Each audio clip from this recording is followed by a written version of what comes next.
ಗಣೇಶ ಚತುರ್ಥಿ ಹಿಂದೂಗಳ ಪ್ರಮುಖ ಹಬ್ಬಗಳಲ್ಲಿ ಒಂದು. ಗಣೇಶನ ಜನ್ಮೋತ್ಸವವನ್ನು ಆಚರಿಸುವ ದಿನವಾಗಿದೆ. ಇದು ಹಿಂದೂ ಧರ್ಮದಲ್ಲಿ ವಿಶೇಷವಾದ ಸ್ಥಾನವನ್ನು ಹೊಂದಿದ್ದು ವರ್ಷಾಂತ ಅದ್ಧೂರಿಯಾಗಿ ಆಚರಿಸಲಾಗುತ್ತದೆ. ಗಣೇಶನನ್ನು ಇಷ್ಟ ದೇವರಾಗಿ ಪೂಜಿಸುವ ಆಚಾರವಿದೆ. ಹಬ್ಬದ ಸಮಯದಲ್ಲಿ ಗಣೇಶನಿಗೆ ಅಗತ್ಯ ಪೂಜಾ ವಿಧಾನಗಳನ್ನು ಸಮರ್ಪಿಸುತ್ತಾರೆ. ಗಣೇಶ ಚತುರ್ಥಿಯು ವಿನಾಯಕ ಚತುರ್ಥಿ ಅಥವಾ ಗಣೇಶ ಉತ್ಸವ ಎಂಬ ಹೆಸರಿನಿಂದಲೂ ಪ್ರಸಿದ್ಧವಾಗಿದೆ. ಗಣೇಶನ ಜನ್ಮದ ಪುರಾಣವು ಗಣೇಶನ ಹಬ್ಬದ ಹಿಂದಿನ ಕಥೆಯನ್ನು ವಿವರಿಸುತ್ತದೆ. ಪಾರ್ವತಿಯು ತನ್ನ ಮೈಯಿಂದ ಒಡವೆ ಮಾಡಿ ಆ ಆಕೃತಿಗೆ ಜೀವ ತುಂಬಿ ತನ್ನ ಮಗನನ್ನಾಗಿ ಮಾಡುತ್ತಾಳೆ.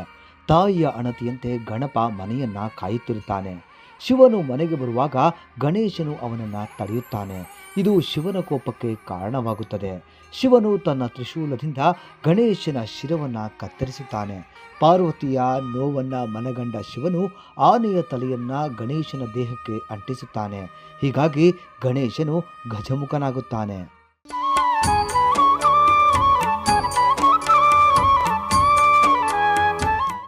ಗಣೇಶನ ಪೂಜೆ ಹಿಂದೂ ಧರ್ಮದಲ್ಲಿ ಅತ್ಯಂತ ಪ್ರಮುಖವಾಗಿದೆ.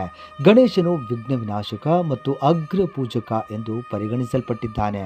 ಹಬ್ಬದ ದಿನ ಗಣೇಶನಿಗೆ ಮೋದಕ ಮತ್ತು ಕಡುಬು ಮೊದಲಾದ ಸಿಹಿ ತಿಂಡಿಗಳನ್ನು ನೈವೇದ್ಯ ಸಮರ್ಪಿಸಲಾಗುತ್ತದೆ.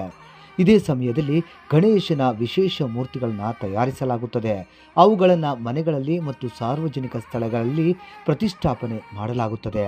10 ದಿನಗಳ ಕಾಲ ಪೂಜೆ, ಹೋಮ, ಹವನ ಮತ್ತು ಭಜನೆಗಳ ಮೂಲಕ ಗಣೇಶನನ್ನು ಆರಾಧಿಸಲಾಗುತ್ತದೆ.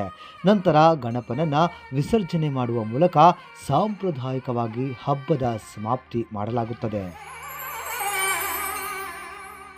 ಗಣೇಶ ಚತುರ್ಥಿ ವಿವಿಧ ಹಬ್ಬಗಳಿಗಿಂತ ವಿಶಿಷ್ಟವಾಗಿದ್ದು ಜನರ ಜೀವನದಲ್ಲಿ ಗಣೇಶನ ಮಹತ್ವವನ್ನು ಉಂಟುಮಾಡುತ್ತದೆ. ರೈತರು ಈ ಹಬ್ಬದಂದು ಗಣೇಶನನ್ನು ಪೂಜಿಸುತ್ತಾರೆ, ಏಕೆಂದರೆ ಗಣೇಶನು ಆನೆ ತಲೆ ಇರುವ ದೇವರು. ಆನೆಗಳ ಮಿತಿಮೀರಿ ಬೆಳೆಗೆ ನುಗ್ಗುವುದನ್ನು ತಡೆಯಲು ಈ ಪೂಜೆಯನ್ನು ಪ್ರಾರಂಭಿಸಲಾಗಿತ್ತು ಎಂಬ ನಂಬಿಕೆ ಇದೆ. ಇದು ಜನರಲ್ಲಿರುವ ಗಣೇಶನನ್ನು ವಿಶ್ವಾಸಪಾತ್ರವಾಗಿಸುವ ಮತ್ತೊಂದು ದೃಷ್ಟಾಂತವಾಗಿದೆ. ಗಣೇಶ ಚತುರ್ಥಿ ಹಬ್ಬವು ಹಿಂದೂ ಧರ್ಮದಲ್ಲಿ ಅತ್ಯಂತ ಪುಣ್ಯಕರವಾದ ಹಬ್ಬವಾಗಿ ಗುರುತಿಸಲಾಗಿದ್ದು, ಗಣೇಶನಿಗೆ ಸಲ್ಲಿಸಲಾದ ಶ್ರದ್ಧೆ, ಭಕ್ತಿ ಮತ್ತು ಪೂಜೆಯು ನಮ್ಮ ಸಂಪ್ರದಾಯವನ್ನು ಮುಂದುವರಿಸುತ್ತಾ ಅದನ್ನು ಮುಂದಿನ ಪೀಳಿಗೆಗೆ ಮುಟ್ಟಿಸುತ್ತಿದೆ.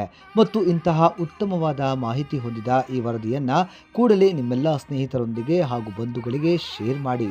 ಧನ್ಯವಾದಗಳು. ಗೌರಿ ಗಣೇಶ ಹಬ್ಬದ ಶುಭ ಕೋರುವವರು ಜನಪರ ಸಂಘ. ಇದು ಜನರ ಧ್ವನಿ.